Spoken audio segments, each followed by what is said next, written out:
Hello. Some days I feel like I've spent my whole life sitting in this chair here. Thankfully, it's pretty comfortable, and the draft from behind me's got a bit better since the arrival of a door. But I can sometimes get to the end of an evening meeting and feel just a great sense of purposelessness.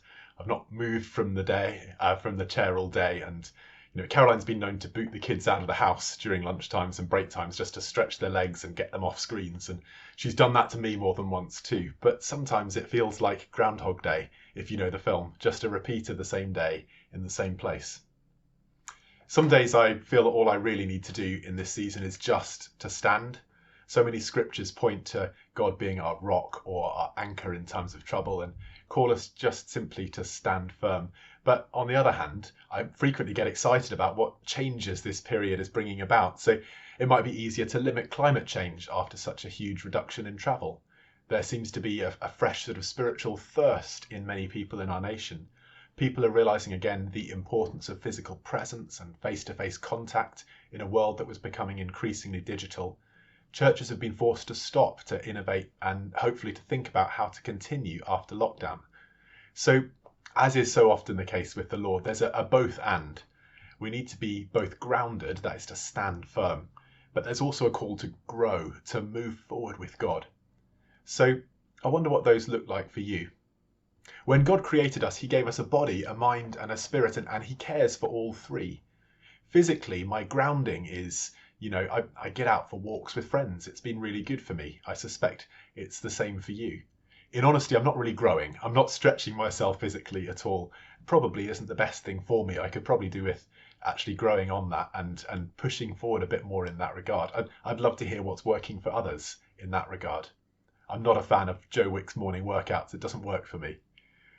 Mentally, my fallbacks, my groundedness is chatting with Caroline or perhaps digging into a book of cryptic crosswords. And when I want to stretch myself, I try my hand at writing cryptic crosswords or putting together Zoom quizzes. Spiritually, my go-to scriptures have been lines from the Psalms. He leads me in right paths for his name's sake. Nobody whose hope is in you will ever be put to shame. Though the Lord is exalted, he looks kindly on the humble.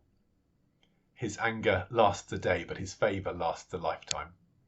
And I've also found real strength in just going to God with sort of my current state of mind or my problems and just spreading them out before him, a bit like Hezekiah in the temple, spreading out that letter before the altar. Sometimes I don't even speak many words, but just stay there in that place, sitting or kneeling with God. Where am I growing spiritually? I've spent more time looking back over my spiritual journals, actually, and noting things God has spoken to me. I've been challenged by how easy it is to forget those things and then not to notice when they're fulfilled. The same's been true of prayers, actually, and answers to prayer. I'm also being gently challenged by God about whether I lean on other people or on him when I doubt myself. That's an area I feel I'm growing in at the moment, looking to God for my assurance and not just to other people. It would be lovely to hear how you're grounding yourself at the moment and also how you're growing, body, mind, and spirit. Sometimes hearing each other's stories can be a great encouragement. It can give us ideas of things we could try. So I've put up those questions online, and it would be really great if you just take a few minutes to head to the page and share your answers. They won't be attached to your name unless you enter your name. So if you feel like they're quite personal answers, feel free to put them in and not enter your name. Depending on how many people participate, it might also be something where we sort of share a summary on Sunday morning as a snapshot of where we are as a community. But my prayer for you and for me is that in this time we would be grounded with our foundations firmly down into the rock, and also that we would be growing, just as the kingdom of God is growing, and just as we continue to walk as disciples of Christ, always becoming more Christ-like as we focus on him. So be blessed. Keep grounded, keep growing, and we'll continue to stay like that through the season. And I pray that coming out the other side, we would find we have stood firm and we've also grown and changed.